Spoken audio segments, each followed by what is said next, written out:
Merhaba sevgili dostlar. Burası Ankara Bilkent Üniversitesi Müzik ve Sahne Sanatları Fakültesi 215 numaralı oda. Burada benim 7 yılım geçti. Burası benim okulum. Ben Bilkent'ten mezun değilim. Çünkü Bilkent'te müzik hazırlık okulunda, yani lisansa hazırlık olan ortaokul ve lise kısmında girdim. Orta 2'de girdim. Lisans 2'yi bitirdiğim sene okulu bıraktım. İzlanda'ya gittim. İzlanda'da Anna Malfridur Sigurdardóttir isminde bir öğretmenim oldu. Kendisiyle özel çalıştım, özel dersler aldım. Daha sonra Amerika'da Indiana Üniversitesi'nde tamamladım lisans eğitimimi.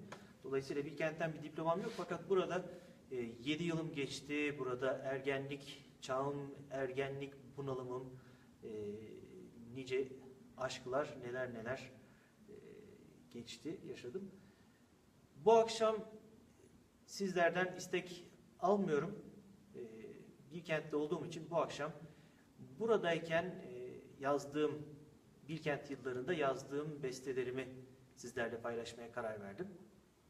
Az önce dinlediğiniz Polonez bunlardan bir tanesi. Hülya Keser'e ithaf ettim ben bu eseri. Hülya Keser benim çok sevgili bir dostum, çok değerli bir piyanist. Artık Hollanda'da yaşıyor, orada kendi müzik okulu var. Hülya okulun en başarılı piyanistlerindendi. Aynı hocanın öğrencisiydik. Namık Sultanov, kulakları çınlasın, değerli hocamızın. İkimiz de Namık Bey'in öğrencisiydik ve çok çalışkan bir öğrenciydi Hülya. Biz birlikte 4 el müziği deşifre ederdik. 4 el demek bir piyanoda 2 piyanist demek. Okulun bizim için öngördüğü repertuarın, müfredatın haricinde tamamen zevk için, kendi zevkimiz için meraktan çeşitli eserler bulur, müfredat dışı eserleri kütüphaneden bulur, notalarını getirir, deşifre ederdik. Yani önümüze koyduğumuz anda okurduk, birlikte çalardık, acayip keyif alırdık. Bu polonezi de kulakları çınlasın Hülya'cıma ithaf ettim. Bilmiyorum hiç çaldı mı? Peki, bakalım başka neler var? Yabancı dostlarımız da olabiliriz diyen, izninizle söylediklerimi her zaman olduğu gibi İngilizceye de çevireceğim. Sabrınızı rica ediyorum. Hello dear friends. This evening I am broadcasting from Bilkent University School of Music and Performing Arts in Ankara, Turkey. This is my school. I spent 7 years here. That doesn't mean I spent 7 years in college, but this university, the music school of this university, has a pre-college division, which is the part I entered in secondary school. So I spent 5 years in secondary school and then 2 years in college, studying piano and composition here. After that, I went to Iceland to study with a very precious teacher of mine, Anna Malfridur Sigurdardóttir.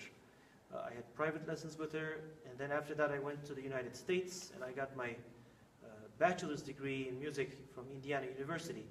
So I don't have a degree from Bilkent University, but I spent 7 years here. I made many friends, and I have memories here. My teenage years, all the girls I fell in love with hopelessly, and music I wrote for them, it all happened in this place. This is room number 215. This is where we used to play for our exams. Burası 215 numaralı oda, sınavlarımıza çaldığımız oda. You just heard Polonaise I wrote in those years. It's dedicated to my friend Hülya Keser. She's a very good pianist who now lives in Holland. She has her own music school there. And she was one of the hardest working, most successful students in the school. We studied under the same teacher, Mr. Namık Sultanov. And I sent him my greetings, my respect and best wishes from here if he ever gets to watch this. And Hülya and I used to sight read music for 4 hands. That is to say, 2 pianists on the same piano, just for fun, out of the usual curriculum. So tonight, as many of you know, Tonight is a special night. As many of you know, usually on this program, I improvise on themes suggested by you guys, but because I'm in Bilkent here tonight, I'm not taking any requests for improvisation. I will just play for you compositions I wrote while in Bilkent. Sırada Nocturne var.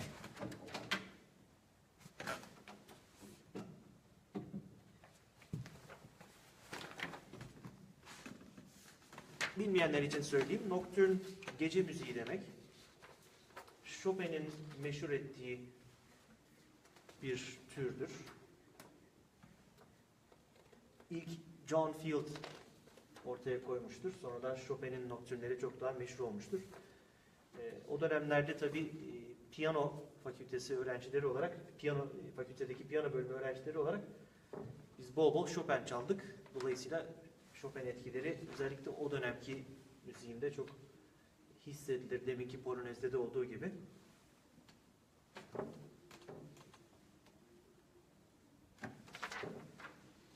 Opus 45 1993 tarihi taşıyor. This is my nocturne, Opus 45, written in 1993.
Bilkent'te okuduğum yıllarda yazdığım Nocturne'ü dinlediniz. That was a nocturne I wrote in the years I studied in Bilkent.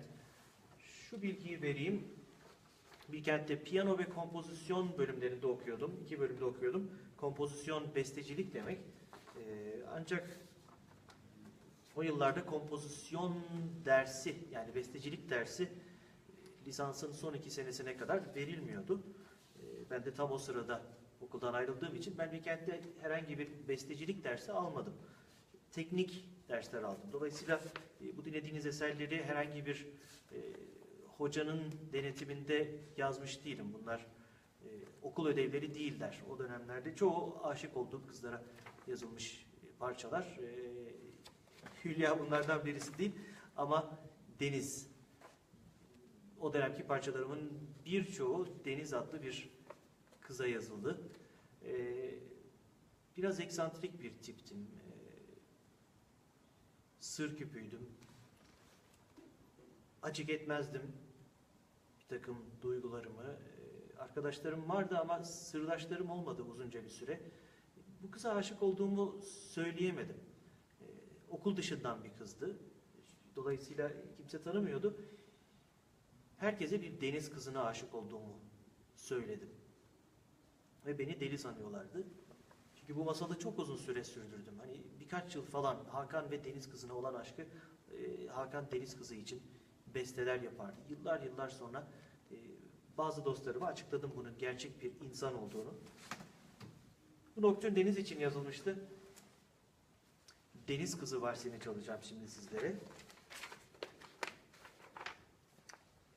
Tamamı karşılıksız, ümitsiz aşklar. O dönemde yaşadıklarım.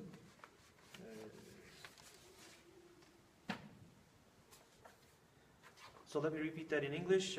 You just heard a nocturne I wrote during my years studying in Bilkent Üniversitesi in Ankara, Turkey. These pieces you're hearing tonight are not compositions I've worked over with a teacher while studying here. Although I was a piano and composition student, I was getting some technical lessons, technical classes, counterpoint, harmony, etc. But I didn't get actual composition lessons. And so these are pieces of music I just wrote out of my own fancy to reflect my own feelings. And most of them are pieces written for girls I was in love with. And all of these are unrequited loves. So there's a lot of melancholy, just like in the nocturne you just heard. I told everybody I was in love with a mermaid, deniz kızı. The Turkish word for mermaid is deniz kızı. That means sea girl. I was actually in love with this girl named Deniz, which means sea. But I dared not confess it to even my closest friends for a long time. So here's a waltz called the Mermaid Waltz. It's actually written for Deniz. Bu arada bu akşam neden smokin var üzerimde? Bilkent'te olduğum için değil. Bu akşam aslında burada bir fotoğraf çekimim de vardı. Bu vesileyle Bilkent yönetimine, dekan sevgili Kaan Kora'da teşekkür ediyorum. Ve çekimi gerçekleştiren sevgili dostlarımı sizlere tanıtmak istiyorum.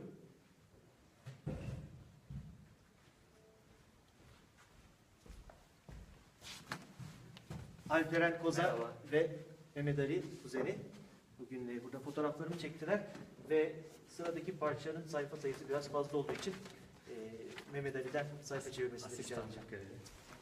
Burada dur abi.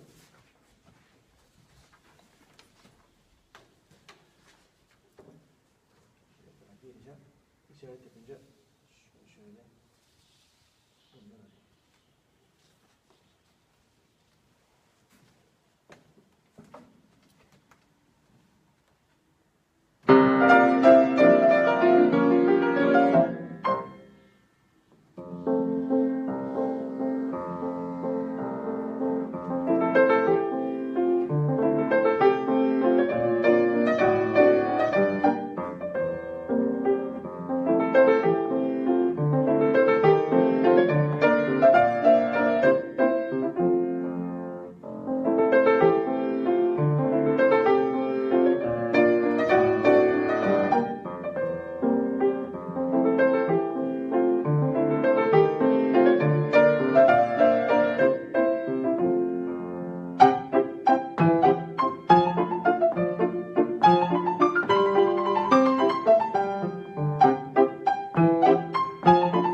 Kızı Valsi'ni dinlediniz.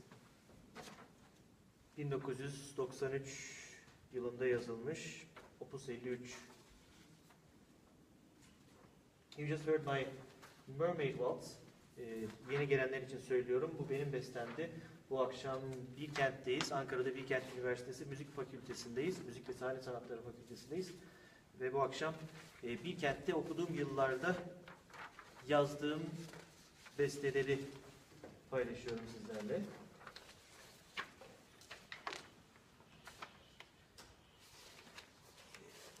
Anlayacağınız, fark etmiş olabileceğiniz üzere o dönemki yoğun etkilendiğim bestecilerden bir tanesi de Johann Strauss, Viyana Valsleri. Viyana Valsleri'nin bestecileri genel olarak Chopin ve Liszt bunlardan bir tanesi, Rachmaninoff diğeri ve Johann Strauss benim rockstarımdı. Johann Strauss beni en çok etkileyen bestecilerden birisiydi. Bir sürü vals yazdım. Tamamen Viyana tarzında. O tarzı çok yakın hissettim kendime ve bu bir takım eleştirilere yol açtı zamanında. 20. yüzyılda yaşayan bir Türk genci neden 19. yüzyıl Viyana tarzında beste yapıyor?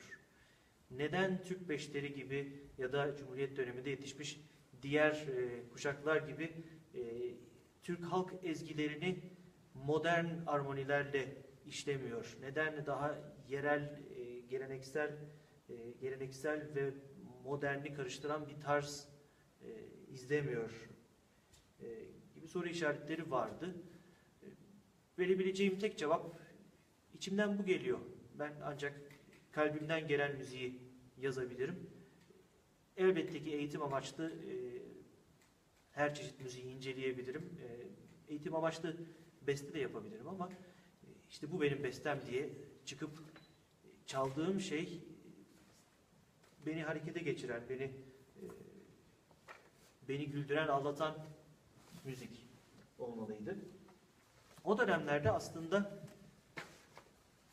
çok kısa bir süre bir besteciyle çalıştım, bestecilik üzerine. Arif Melikov, Azeri sanatçı, kısa bir süre Bilkent'in konuğu oldu ve kompozisyon bölümü öğrencileriyle dersler yaptı. Arif Bey'le ben de birkaç ders yaptım. Ona valslerimden bir ikisini çaldım. O da demin bahsettiğim aynı eleştiriyi yaptı. Benim daha Türk karakterli bir şeyler yazmam gerektiğini söyledi. Ben de ödev niteliğinde Arif Bey'i mutlu etmek, Arif Bey'in yapmamı istediği şeyi yapmak adına bir vals daha yazdım. Bu içerisinde öyle neveser makamının etkilerini taşıyan, birazcık daha onun bana yakıştıracağını düşündüğüm tarzda bir vals. Tabii o yıllarda Türk müziğinden de etkileniyordum ve geleneksel Türk müziği tarzında besteler de yapmaya başlamıştım. Saz semaisi, oyun havası, longa gibi. Ancak bunları piyano müziğime henüz pek yansıtmıyordum. O benim için ayrı bir dünyaydı. Daha sonra birleşmeye başladılar. Şimdi sizler için Vals Yapan Kobralar adlı parçamı çalacağım. Bu da 1994 yılında yazılmış.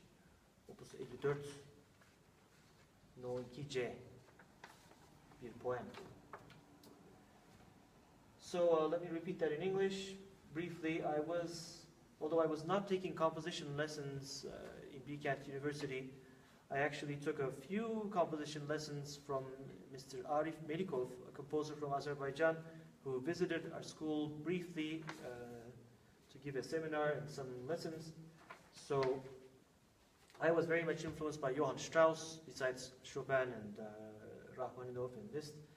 So I wrote many waltzes in the traditional Viennese style, which caused some criticism.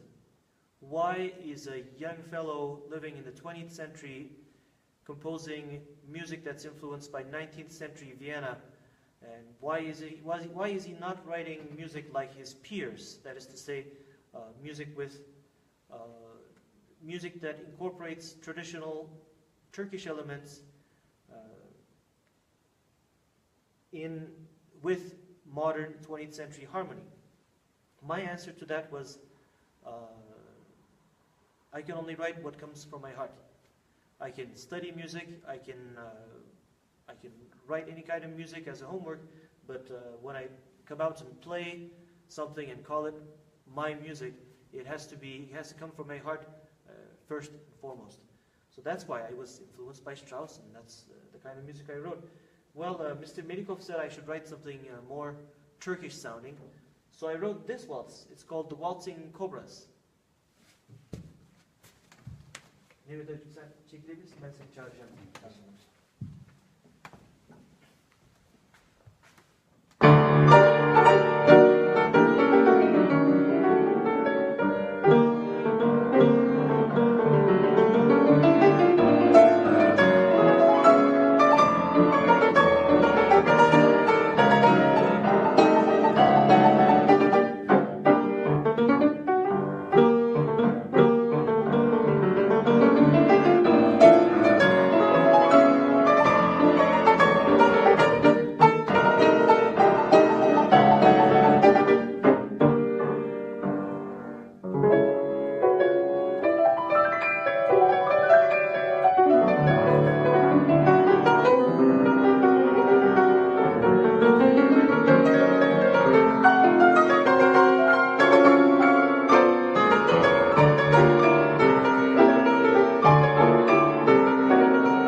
1994 senesinde Bilkent'te öğrenciyken yazdığım Vals Yapan Kobralar adlı parçayı dinlediniz. You just heard a piece I wrote when studying in Bilkent Üniversitesi School of Music in 1994.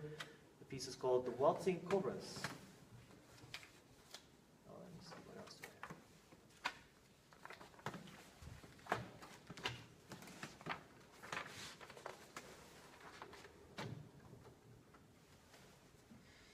'Bir dönem aşık olduğum ama bir türlü bana aşık olmayan arkadaşlarımdan, kız arkadaşlarımdan, sevgili değil kız arkadaşlarımdan bir tanesi ödünç verdiği hiçbir şeyi geri getirmezdi. Bir türlü hep unuturdu. Çok sevdiğim bir tango kasetini unuttu, getirmedi. O akşam, o sıralar bir arkadaşının evinde kalıyordu, yatılı kalıyordu. Bu kız bu kaseti yine unutacak, yine getirmeyecek. Ah ne olur hatırlatayım, yarın sabah getirsin diye bir gece aradım. Gece yarısıydı. Yani çok geç değil, gecenin 3'ü 4'ü falan değil. 12 miydi, 1 miydi bilemiyorum. Öyle bir saatti. Telefon açtım. Gizem'le görüşebilir miyim dedim. Bir hanımefendi bu saatte mi dedi. Ay çok affedersiniz dedim. İyi geceler dedi, kapattı. Gizem'le görüşemedim. Gizem o kaseti unuttu, bir daha asla göremedim. Çok sevdiğim tango kasetini. Ama o kadar utanmıştım ki gecenin o saatinde uyandırdığım ve hiç tanımadığım Gizem'in arkadaşının annesi Emine Hanım'a ithafen bir özür valsi besteledim. Emine Yamanlar'a ithaf edilmiş. Opus 10 1993 pardon Opus 50 1993 tarihini taşıyor. One of the girls I fell in love with who never fell in love with me, who remained a friend. In those years, she was this kind who never returned what she borrowed. She tended to forget. So, in those days, she was staying at a friend's house, sleeping over at night, and she had a cassette, my favorite tango cassette. She had borrowed it, and I really, really wanted her to return it the next day. And I called her at her friend's house. It was around midnight, not terribly late, but kind of late-ish. I called her around midnight just to remind her to bring the cassette, but this middle-aged lady picked up the phone. I said, "May I please speak to Gizem?" She said, "At this hour?" I realized I had woken her up. I said, "Oh gosh, I'm sorry." She said, "Good night." I said, "Good night." She hung up. So the next day I saw Gizem. Of course, she had forgotten my cassette. I never saw that cassette again. But I was terribly embarrassed for waking up this lady. So I found out what her name was, and I wrote this apology waltz for her in 1993, Opus 50. It's dedicated to a lady I never met, Gizem's friend's mother, Emine Yamanlar.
Özür Valsi, Apology Waltz, one of my compositions from my teenage years. Tabii hanımefendiyi gecenin o saatinde uyandırdım ama bu valsi de kendisine hemen ertesi gün yetiştirmek istediğimden kendi komşularımı, apartman komşularımı uyandırmak, rahatsız etmek pahasına gecenin 3'üne varana kadar bu eseri yazdım. O dönemler obsesif bir tiptim. Yazdığım eserin tarihini gününe ve saatine kadar yazardım. Hatta buyurunuz şöyle göstereyim. 10 Eylül 1993 Cuma saat 02.53 Ankara. Peki az önce Türk müziğine merakımdan bahsettim. Biliyorum ki bu programı severek izleyen pek çoklarınız Türk sanat müziğine meraklı. Seyircilerim, dinleyenlerim. Şimdi sizler için Türk müziğine ilk adım attığım parçalardan birini seslendireceğim. O dönemler daha çok piyano için ve daha çok klasik batı tarzında 19. yüzyıl klasik batı tarzında besteler yapıyordum ama Türk müziğiyle beni ilk tanıştıranlardan bir tanesi burada özellikle anmak istiyorum. Rahmetli Emin Sefa Sağbaş abimizdi. Okul arkadaşım, sınıf arkadaşım Can Delikçi, ondan dersler oluyordu. Bilkent'ten önce de almıştı. Lafta çalardı, ud çalardı Can. Halen de çalar. Can'ın sayesinde Emin abiyle tanıştım. Evi sürekli öğrencilerle, notalarla, enstrümanlarla dolup taşan bir insan. 5 kuruş para almadan besbedava yıllar yılı bir sürü öğrenci yetiştirdi. Cinuçen Tanrı Korur ekolünden geliyordu. Sağbaş ailesi, bütün kardeşler müzisyen. Reha Sağbaş, Süha Sağbaş, Emin Sefa Sağbaş. Hepsi Cinuçen Bey'den ders alırlardı. Bildiğim kadarıyla Cinuçen Bey ücretsiz ders verirdi. Dolayısıyla kendileri de para almadan öğrendiğimizi para almadan öğretiriz diyen yüce gönüllü insanlardı. Emin abi sokaktan bulduğu ayakkabıcı boyacı çocuğa kadar evine getirir, doyurur, besler, ona Türk müziği öğretirdi, makam usulü öğretirdi. Hayran olunacak bir insandı. Türk müziğine ilişkin ilk bilgileri bana veren kendisidir. İlk Türk müziği notalarımı ondan edindim. Ve ilk Türk müziği bestelerimi o günlerde Emin abinin Cebeci'deki evini ziyaret etmeye başladığım günlerde yapmaya başladım. İşte buyurun size bir nihavent oyun havası. Well, let me repeat that in English. As you noticed, in those years, the years I was studying in Bilkent, I was writing mostly music for the piano in romantic 19th century style, but traditional Turkish music was among my interests. It was beginning to be among my interests, and in those years, my schoolmate, my classmate, Can had taken private lessons with this gentleman named Emin Sefa Sabaş, who is deceased now. A very good man who taught many students for free. Him and his brothers, they all had studied under the great master Cinuchen Tanrıkorur, one of the great composers and oud players of the 20th century, who was also deceased. So Emin abi was also one of his students, and they had taken lessons for free from him, so they were teaching for free. And Emin would take kids off the streets into his home and teach them music. He would teach everybody and anybody.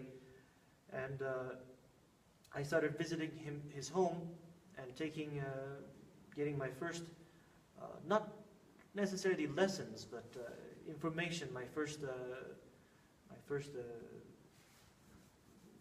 informations from him about on Turkish traditional music.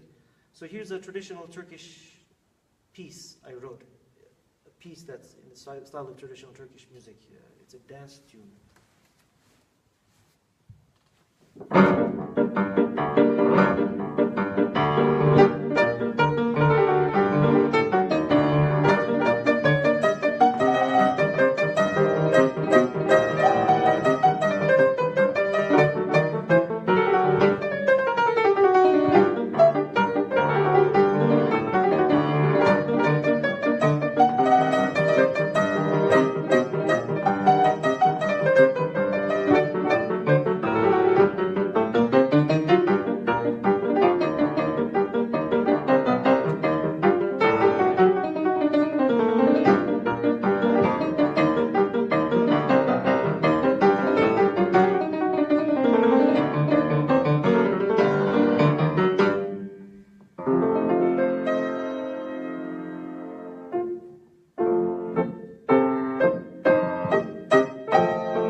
Levent, Oyun Havası. Ergenlik yıllarımda yazdığım Türk sanat müziği tarzındaki ilk bestelerimden. Saat kaç oldu abiler? 21.51. 21.51, tamam. 10 dakikamız daha var. Çalmadığım neler var? Bir sürü şey var da.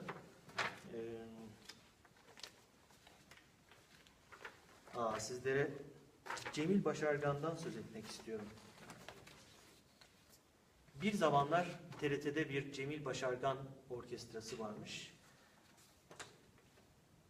Türk hafif müziğinin kaliteli, nezih örneklerini veren bir orkestra. Ben bilmiyordum, kendisini tanımıyordum. Annemle babamla yaptığım bir tatil, zannedersem yılbaşı zamanı, bir yılbaşı tatili zamanı tanıştık. Abant Gölü'nün kıyısında bir otel vardı, belki halen vardır. O otelde piyano çalıyordu kendisi. Yaşlıydı, herhalde son demleriydi. O Cemil Başargan Orkestrası artık herhalde yoktu tahmin ederim. Son demlerinde bu otelde piyano çalarak hayatını kazanıyordu. Orada tanıştık. Ben de piyano görünce atladım tabii ki. Piyano biliyorsunuz her yerde bulunmuyor. Artık dijital piyanolar, elektronik klavyeler yerini aldı. Ben pek sevmiyorum, tercih etmiyorum bu enstrümanları. Otelde hakiki bir piyano vardı. Dolayısıyla ben de hemen piyanistle tanıştım. Ona bestelerimi çaldım, doğaçlamalar yaptım falan filan. Çok sevdi beni. Bestelerimi falan bayağı bir bayıldı. Sen Chopin'in reenkarnesi falan olmayasın sakın. Öyle bir his var mı içinde dedi. Yok dedim. Ama ben de kendisini çok sevdim ve orada o tatil sırasında bir ya da 2 gün içerisinde kendisine küçük bir parça yazdım, ithaf ettim. Bu bir bagatel. Bagatel kelime anlamı kır çiçeğidir. Klasik müzik literatüründe küçük, basit, kısa piyano parçalarına verilen bir isim. I want to tell you about Mr. Cemil Başargan, who used to have a popular music orchestra in TRT, Turkish Radio Television, back in the day. So I was a teenager, and we were on a New Year's Eve holiday with my mom and dad, visiting the Abant Lake. There was this hotel at the lake, near the lake, and this gentleman was playing the piano there. Piano is an instrument you cannot find everywhere. As you know, electronic digital pianos and keyboards have replaced it at large. So I'm always happy to see a real acoustic piano at any venue. So I was happy to see this piano at the hotel, real grand piano. And I met the pianist. He was Mr. Cemil Başargan.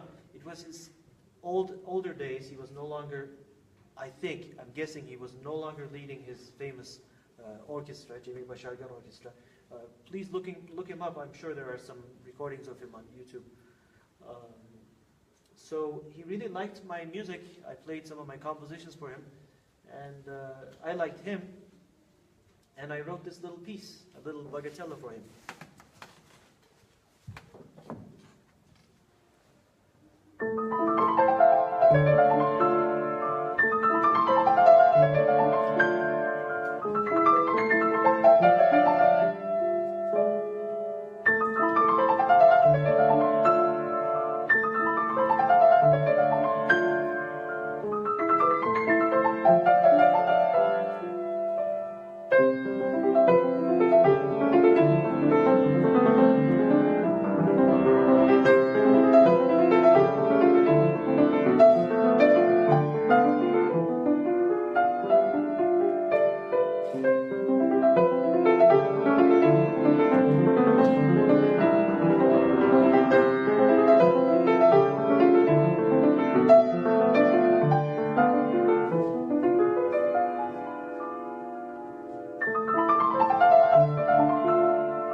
9 numaralı Bagatel, ergenlik yıllarımda yazdığım ve Cemil Başargan'a ithaf ettiğim. 1993 tarihine taşıyor burada. Bir başka Bagatel, 16 numaralı Bagatel, 1995'te yazmışım. Bunu da ablama ithaf ettim. Here's another Bagatel I wrote for my sister, my elder sister, in 1995.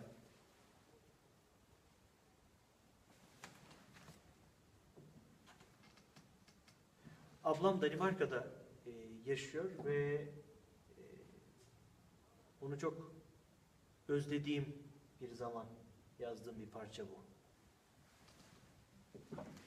My sister lives in Denmark. She's half Danish, so this piece is a bit about longing, missing her. I don't get to see her very often.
Numaralı Bagatelimi dinlediniz. Telefon bir şey söylüyor. Saklama alanı dolmak üzere diyor. Telefon. Teşekkür ederim. You just heard Bagatelle number 16 I wrote in 1995. Sonradan programa katılan izleyicilerim için söylüyorum. Bu akşam maalesef sizlerden istek alıp üzerlerine doğaçlama yapmıyorum. Bu akşam Bilkent Üniversitesi Müzik ve Sahne Sanatları Fakültesi'ndeyim. Ankara'da. Burası benim okulum. Okullarımdan bir tanesi. Dolayısıyla bu akşam anıları, Bilkent anılarını yad ediyorum ve o yıllarda yazdığım besteleri sizlerle paylaşıyorum. Programın bitimine az bir şey kala size yine bir vals, neşeli bir valsle veda etmek istiyorum. Ve neşeli valsten önce bir tane daha melankolik parça. Okay, I want to finish the program tonight with a cheerful piece, but before I finish off, here's another little melancholy piece. Bu denize, az önce bahsettiğim deniz için yazdığım parçalardan bir tanesi. Onun için son yazdığım birkaç parçadan bir tanesi. Epeyce yazmıştım. Beraberinde bir mektup yollamıştım. Artık yıllarca aşkımı itiraf edemedim. Tamamen platonikti, tamamen içimde taşımıştım ve hep içimde bir umut vardı. Günün birinde ben büyüyeceğim, evlenecek yaşa geleceğim, Deniz'e evlenme teklifi edeceğim. Kabul ederse dünyanın en mutlu adamı olacağım, reddederse dünyanın en mutsuz adamı olacağım ve aynı o Türk filmlerindeki gibi ölene kadar, saçlarım ağrına kadar mutsuz yaşayacağım. Çünkü romantik dönemin edebiyatından, müziğinden etkilendiğim gibi felsefesinden de etkileniyordum ki bu Yeşilçam'da, eski Türk filmlerinde de vardır. Soylu acı kavramı, soylu acı çekmek. Hani densizce mutlu olmak, gönül eğlendirmektense çok saygı duyulası, soylu bir şekilde acı çek. Daha iyi. Bunu tavsiye etmiyorum hele gençlere. Sakın sakın. Mutluluk en önemli şey diye düşünüyorum. Sağlıklı olmak, mutlu olmak ile bağlantılı. Gerçek mutluluk da hem kendisinin hem başkalarının mutluluğunu gözeten bir mutluluktur. Başkalarını ezerek mutluluk, gerçek bir mutluluk olamaz. Dolayısıyla mutluluk insanın kendisini mutlu etmek için yaşaması, kendini mutlu eden şeylerle yaşaması önemli bir şey. Bunu idrak etmem uzun zaman aldı. Ben soylu acılar çekerken tanrılardan puan kazandığımı zannediyordum. Sonradan yaptım bunun analizini. So this is another melancholy piece I wrote for Deniz, a girl I loved for 7 years from age 12 till 19, hopelessly. And for some years I had hopes that someday she might accept me because I didn't confess my love for years. I kept it a secret and I just wrote letters to her. My dream was that someday I would confess to her my love and she would either accept me and I would be the happiest man in the world, or she would decline, then I would be the saddest man in the world and I would remain sad and miserable. I wouldn't go and fall in love with anybody else. That was my idea in those teenage years because I was very much influenced by this romantic notion, not only the music and the literature, the art of the romantic period, but also this concept of noble suffering. So I've suffered nobly and miserably for years. I'm happy it's over, and I do not recommend it to people. Suffering, there's nothing noble about it. There's no good use for it. Try to be happy, live your life as happily as possible, and do whatever it takes. That doesn't mean do nasty stuff if it takes that. Real happiness will not come to you through stepping on other people's feet. True happiness comes from making yourself happy as well as other people around you. So I think there's nothing wrong in what I'm saying. So this is a piece, one of the last pieces I wrote for Deniz after she actually rejected me. So this is the young Hakan Toker who has lost all hope of happiness. Bu demin Türkçe anlatırken lafım yarım kaldı. Deniz'e bir gün aşkımı itiraf edeceğim ve ya kabul edecek ya reddedecek. Yıllarca yaşadım, 12 yaşından 19 yaşıma kadar sevdim o kızı, hayal edip. Bekledim. Yıllarca ona mektuplar yazdım ve günün birinde hakikaten Deniz'le buluştum ve ona itiraf ettim aşkımı. Reddedildim. Tabii ki aklınıza ilk gelecek şeyi söyledi bana. Ben seni bir arkadaş olarak seviyorum. Şimdi dinleyeceğiniz günün birinde beni kabul ederse umudunu tamamen yitirmiş. Bütün umudunu yitirmiş. Hayattan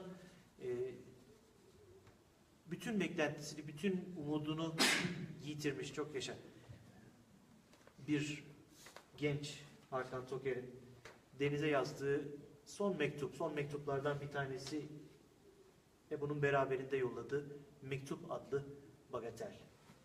Bagatelle number 14, entitled The Letter.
1994 tarihli Mektup isimli bagatelimi dinlediniz. You heard my Bagatella number 14 written in 1994.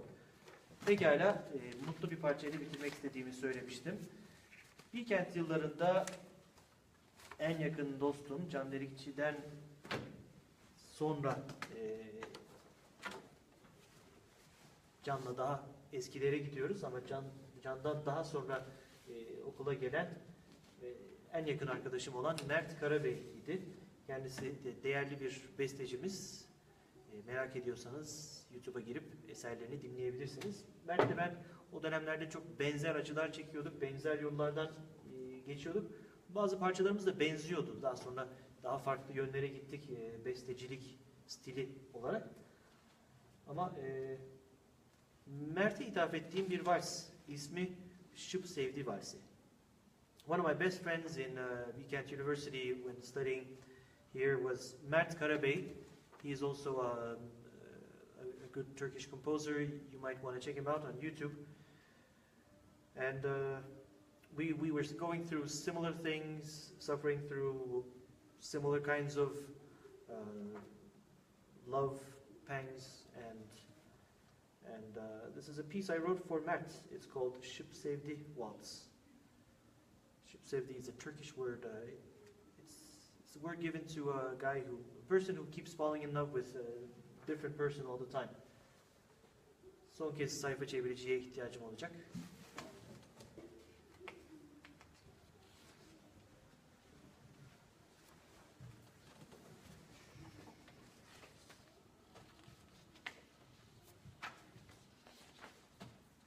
Sonunda iki sayfayı şöyle yapacağız.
...1992 tarihli Opus 42 numaralı valsimi dinlediniz. Şıp Sevdi Valsi. Mert Karabey'e ithaf edilmiştir. Sevgili izleyenler, bu akşam Bilkent Üniversitesi Müzik Fakültesi'nden sizlere yayın yaptım. Kendi okulumdu. Dolayısıyla bu akşam istekler almadım. O dönemki yazdığım bestelerimi sundum sizlere. Bu fikre de son anda kapıldım. Bir sürü işin ortasında bu parçalar vardı doğru ya diye gittim. Ankara'dayım, notalar yanımda değil, gittim kırtasiyeden notaları çıkardım falan. Doğru düz çalışmaya da vaktim olmadı. Bahane. O yüzden birazcık yarım yamalak çaldım. Ama sevgili gençler, sevgili müzik öğrencileri, hatta sevgili meslektaşlarım, siz bu parçaları benden çok daha iyi, en azından bu gece çaldığımdan çok daha iyi çalabilirsiniz. Eğer içlerinde hoşunuza giden, çalmak istediğiniz varsa bunların hepsi internette var. mslp.org diye bir site var. Eminim pek çoğunuz biliyorsunuzdur.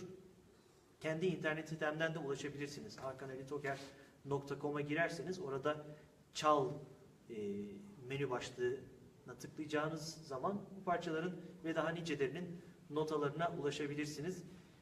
İzin falan almanıza gerek yok. Çalarsanız beni çok mutlu edersiniz. Sadece haber vermeniz yeter. İçlerinde çok ileri düzey piyanistlere göre olanları da var. Daha basit öğrencilere uygun olanları da var. Ladies and gentlemen, tonight I broadcasted, I live streamed for you from Ankara, Turkey, Bilkent University, which was my school. And I played for you music I wrote while studying here. And if you enjoyed any of this music, as a performer, if you are a student or a musician, any colleague of mine, you are more than welcome to perform these pieces. They are all available. The sheet music, the scores are all available on imslp.org, which is also linked from my personal website, hakanalitoker.com.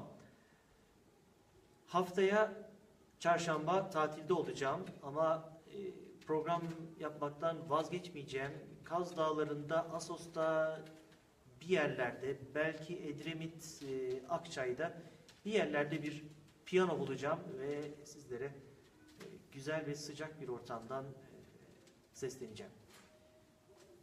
Beni izlediğiniz için teşekkür ederim. Hoşça kalın. Thanks for watching. Goodbye.